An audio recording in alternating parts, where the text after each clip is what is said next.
At the end of the last episode, instead of staying at the location I'd found for overnighting, I decided to get on the road and drive through the night to my next destination in the hope of avoiding all the daytime traffic. The drive went well, although at one point I did try and entangle myself on an old stone wall, but after 3 hours of driving, I finally arrived at my chosen spot for the night, and after a great night's sleep, I awoke to find myself surrounded by sheep, nature, and a bit of drizzly rain.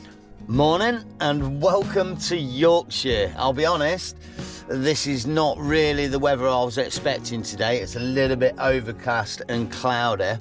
It has been beautiful sunshine and blue skies for absolutely weeks, but I think the sun got earshot that I've come away on a trip and it looks like it might rain today, but we're not going to let it stop us doing what we need to do because I'm on a bit of a mission.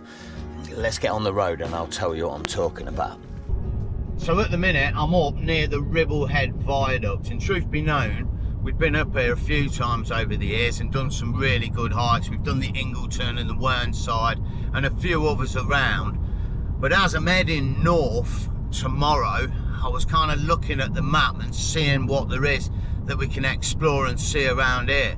And as luck would have it, it turns out there's a really good looking trail that we haven't done before. And on top of that, it's got not one, but apparently a number of gushers. On top of that, because we've been up here a few times before, I'm hoping tonight I can find a little stop-off point to overnight at that we haven't been to before. I've got a few ideas. For now, it's off to the waterfalls. Oh wow, look at this as well. It's bringing us through the village of Ingleton itself. Really old stony walls everywhere. Half the buildings are built of big stone blocks. A really old school, sort of quintessential Yorkshire town. Quite easy to get lost if you don't watch the sat nav as well. Oh crap, yeah, I wanted to go that way, darn it. Oh no, we've been here before. Oh no, I've just remembered. Oh, this is bad. This is really bad. Oh, I'll explain in a minute. We might have to bite the bullet today. Oh, this is going to really hurt. Oh, nightmare. I've been looking at the apps and maps, and I was looking at this one, wondering why it is we haven't done it. And as I've drove in, I remembered it's because you have to pay for this one. And not a little bit, it's 11 quid. So you can do a 4-mile hike. It's not like anyone carries you around, but apparently it's all on private land. And it is really, really popular. I mean, this is midweek, it's a Wednesday. And there's quite a few cars here, but on the weekend it gets absolutely gridlocked. So I guess, for once, we have paid for a few before, but it's a little bit odd. But yeah, I guess this time we'll have to bite the bullet and go and see what all the hype's about at the Ingleton waterfalls.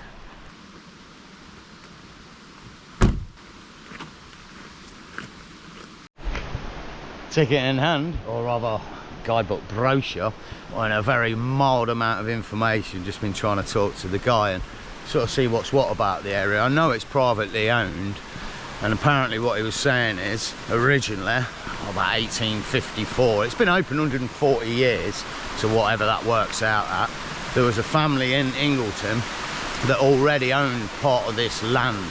And I was trying to find out if they were sort of like well-to-do around the area or something, but it seems they were just sort of a normal family that happened to own a bit of land, and this came up for sale, and somehow they had the funds for it. I would imagine it was cheap back then, and they ended up purchasing the whole entirety of this area. Again, not entirely sure how big, but it's a 4-mile hike and takes a couple of 3 hours, so it's no small area. And they literally bought it to do this with it, open it up as a private trail to hike around and enjoy. And that was 140 years ago, and it's still going very strongly now. Oh, he also did mention that the extended family from the original family now live all over the world in various different places, such as America and Australia. So not only is this place very popular and very busy on certain days and weekends, but it also seems it's quite profitable as well these days.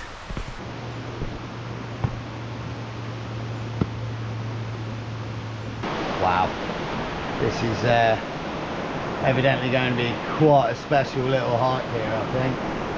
We've already entered the Jurassic world. Look at this place. Like a little gully thing going on with these high steep rock walls around it. And all this vegetation. Wow. It's giving me little visions of those big caves, those huge ones in Vietnam, where there's like their own ecosystem inside the cave. I mean, look at this place. This is a prehistoric paradise of sorts. Wow. I'll be honest, the guy at the desk, I was talking to him, he was very little forthcoming with information. We've managed to find a little bit more about it. These trails in particular.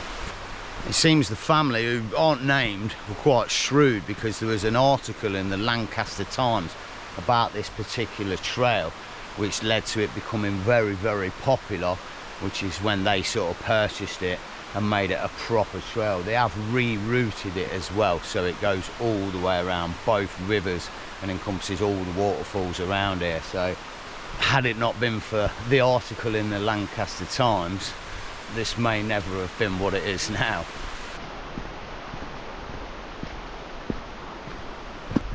Oh, no way. Here's a tidy find. And I really am trying to forget about the van.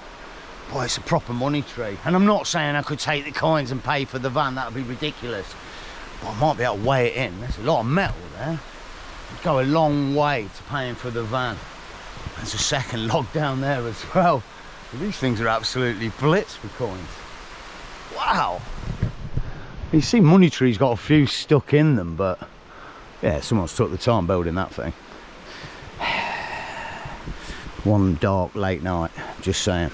Come in here with a little junior hacksaw and yeah, weigh a bit of gold in for the van. Just a thought.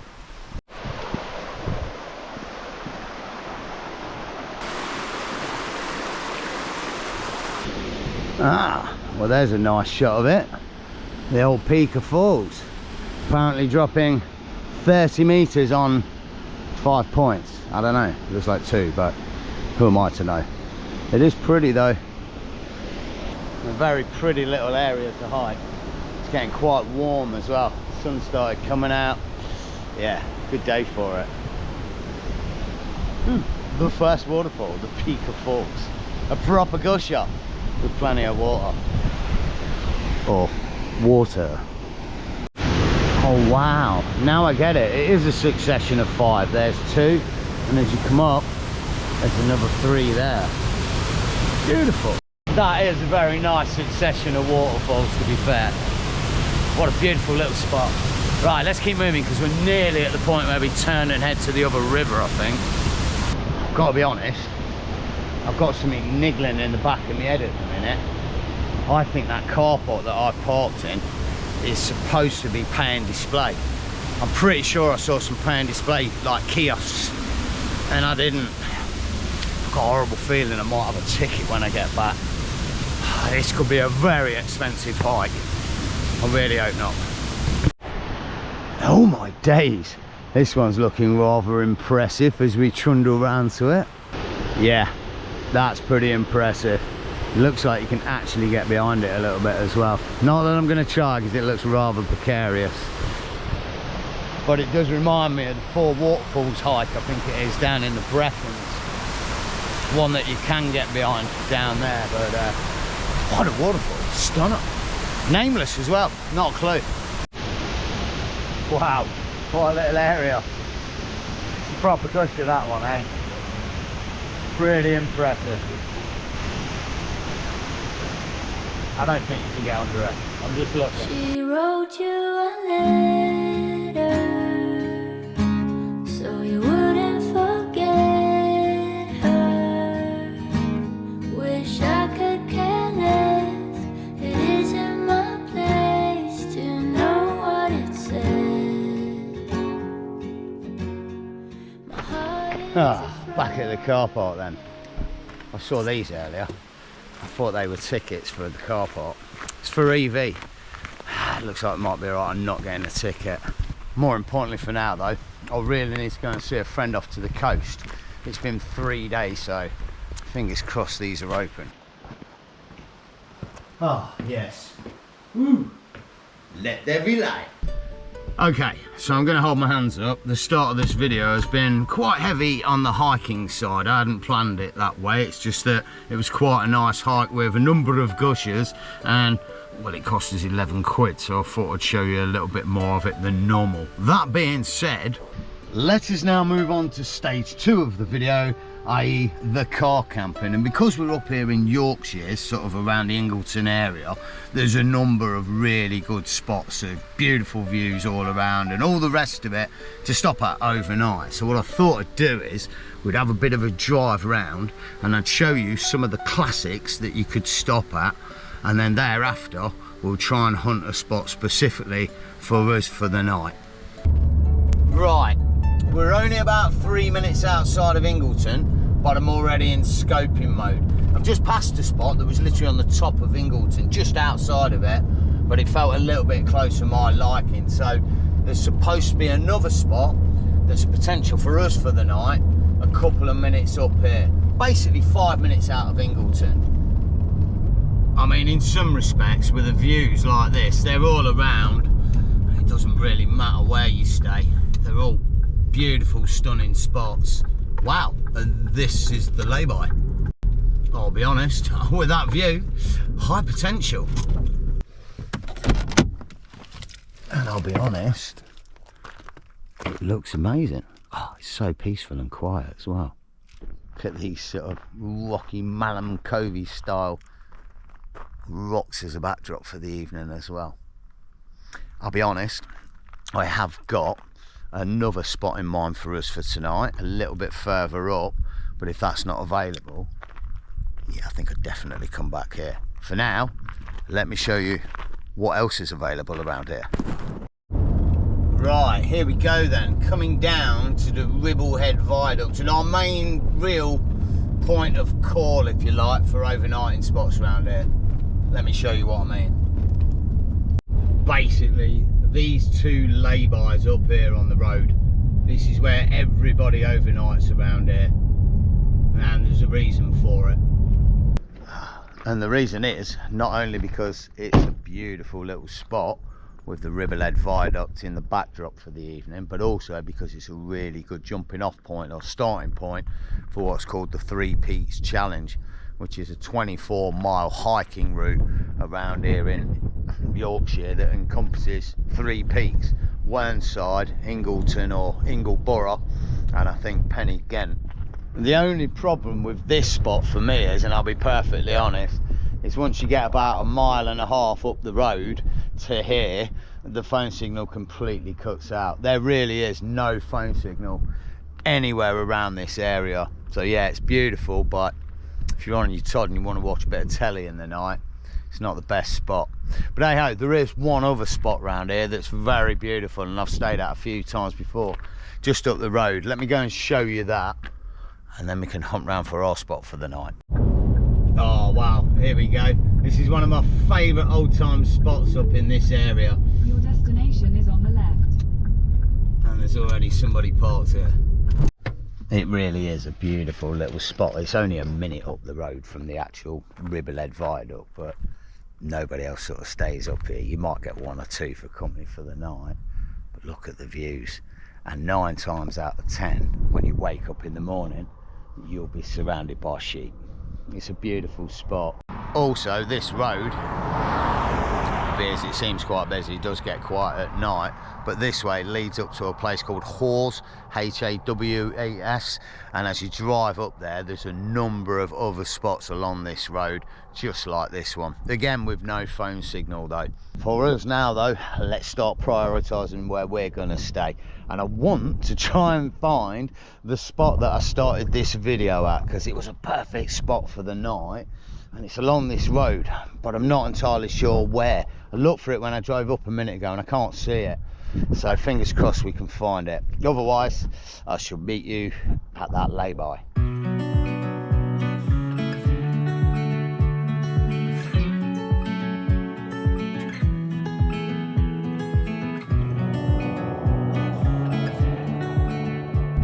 Right, I'm trying to retrace the steps.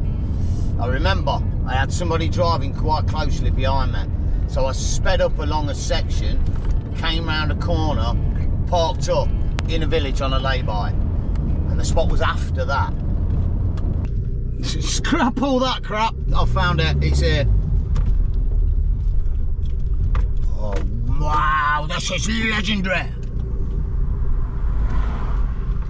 This is the spot. Oh my days, this is the spot. Okay, the important stuff first. That indicates that we've got a full phone signal. Wow, what is that rubbish? How to buy a what club? Football club. I'll keep saving. But then the second most importantly thing, the actual spot. Now I will admit, it does look madly like possibly Bob Marley and his mates have been here at one point. And it is also quite near the road, i.e. the road that gets quiet at night. But look at the area. And look at the spot. It's amazing. It's perfect. Oh crap. Oh no, it does worry me a little bit now that it might be farmer access. And that's why it's not on park for night. Oh poo. Oh, I really hope not. Surely not. And if so, then he'll scream at me and tell me to move if he needs be. I'll be gone early in the morning, like I always am. Darn it, oh, I didn't think of that, only just now. He's got plenty of access. More importantly for now, another important thing. I need to feed the belly. I'm absolutely famished. I've done 2 big hikes in the past 2 days and I've ate a peanut-sized amount of food and it's not enough. I need to feed it, and with sustenance, with some luscious big lumps of meat. Unfortunately, I don't have that. It's probably just some cheap stuff from Midler, but there is choices. We can have a look. Oh, hang on a minute. Give me a second. I need to put my winter warmers on because it's, I don't know, July the 8th or 9th or something today, and middle of summer, and it's blazing hot. So yeah, let me just put some warm leggings on. I better put my shoes back on as well. Wow, that's not a great smell. I'm joking. Oh, nightmare. That has just reminded me of something, or rather, someone. This could be a very difficult tale to tell. Suffice to say that somebody I know, a lady, had a boyfriend many moons ago. Yes, I need to be that nondescript. And it's quite difficult to explain the level of this, but well, he used to have really smelly feet. It's the shortest I can say. You used to go round to their house, and I'm not being funny, before they opened the front door, you could smell the dude's feet. They stunk so bad that his wife, like, well, not his wife, it was his girlfriend at the time, made him, when he come home from work in the evening, come round the back of the house to the back entrance, where she had a bowl of warm water and soap ready for him to take his shoes and socks off from work and wash his feet outside before he entered the house. And as I say, if you come to the front door, you could already smell his feet. So it didn't freaking work. You can only imagine how bad they must have been if he hadn't have actually washed them at the back door before coming in. Wow. I mean, I'm a firm believer, really, that feet should be removed at birth, along with a few other bits, but most definitely feet. I think they're the most disgusting thing on the planet. Oh, no, I don't, because I've got an Only's Feet channel. Oh, yeah. No, they're wonderful, but his were not. More importantly, after that horrific, horrible tale, let's find some food. Oh, thank God we ain't got a camembert. Oh, I'll be honest, I can't actually remember what I bought. It was only 2 days ago, but it's quite a long time for me. So we're sort of learning about all this together. I do know I bought burgers. Caramelised red onion ones. That was a good call. And we've also got Moroccan lamb. Ooh. Winner. Right, I've been reading the instructions and let's not worry about it. It's the usual kettle of fish. We'll make it work. More importantly, I remembered the condiment that had to go with it, and it's absolute rancid. Look, it's Mexican bloody style rice. I don't know why I bother buying them. You go in Italy, don't you? And I'm thinking, like, I won't buy the normal rice, because I always buy the normal rice. I'll buy something nice and funky for difference. And then when you get it and you open the pack and you smell it, you realise, oh, I should have just bought the normal rice, which I didn't, so I'm not going to use that. That can do one. And we'll have fries and a sneaky bit of bloody leafage. I don't know, that's the worst salad I've ever seen in my life, but we'll have it because it's better than that.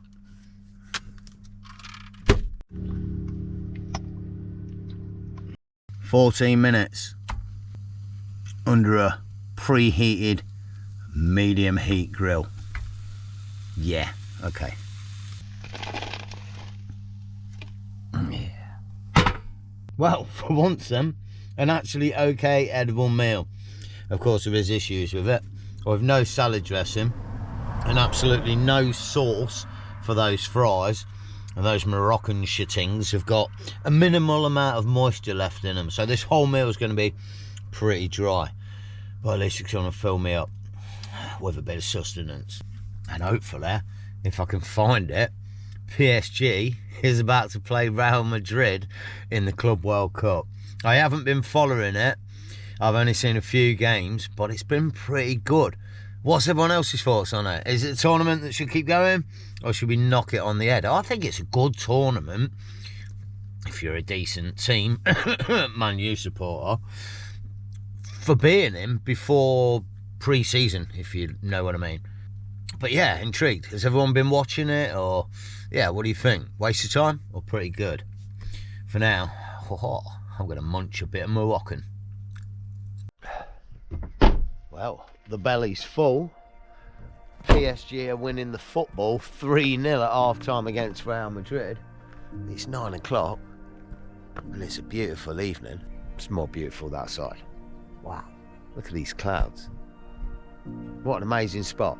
Really quiet. There's the odd car whizzes by. It's a bit sneaky really, because they sort of whiz along quite fast, and they only see you as they're kind of passing you from that way, and then they're already gone. And a very similar thing from there. So I feel quite snuck in a little hollow out the way, my own little spot, secretive. No one can see me, but I can see all around. It's very nice. And I genuinely think it's probably the first night in a long time that I've had the window open for the evening. Not only is it warm, but there's no real bugs around here as well. No big rivers with mozzies and such. It's really nice.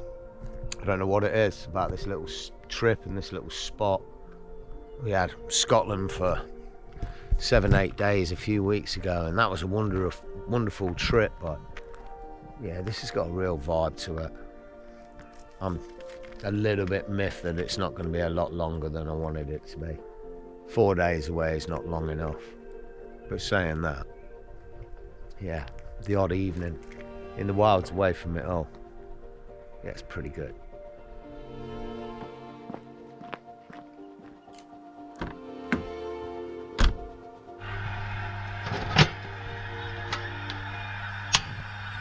Well, for all you football fans out there, PSG have just put Real Madrid to the sword and basically won the Club World Cup.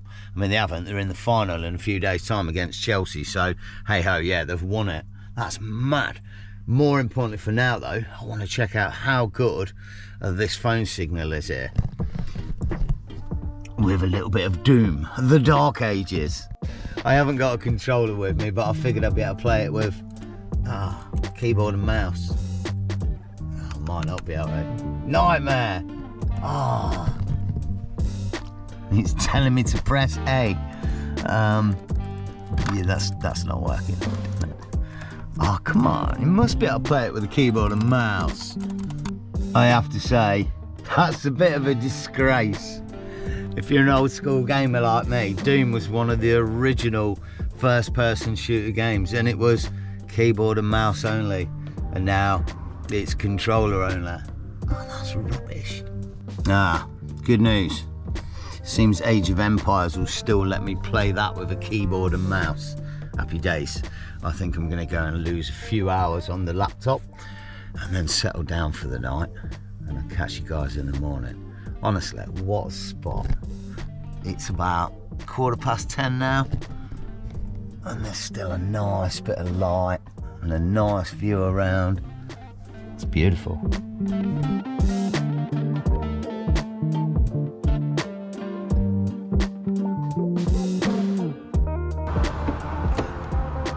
Morning. Well, what can I say? Turned out to be a beautiful spot, and the farmer didn't turn up to move me on. Seriously, last night after about 7-8 o'clock, I think I only heard about 2 or 3 vehicles all night long, which is quite surprising because this is the main road up to the Ribblehead Viaduct. It's busy this morning, but last night it was completely peaceful. Because all I could hear was sort of sheep baaing and a few birds tweeting, and it was fantastic. Sat up and enjoyed it and watched a bit of telly till about 1 in the morning. Slept like a corpse, and now I've woke up at 10:30. I'm going to get my stuff together, and from here on in, I'm heading to the northwest and the Lake District. For now, I think this is going to be the best point to end this one. I really hope you've enjoyed it. A bit of a bumble around the waterfalls of Ingleton, and a tidy little spot for the night up near the Ribblehead Viaduct. As always, I really hope you enjoyed it. If you did, all the good stuff, hit the like button, subscribe to keep up with the series. Big shout out to all channel members and donators on Buy Me a Coffee, a like, and whatever you're getting up to. Take care of yourselves, take it easy, enjoy the camp, and stay stealthy. All right.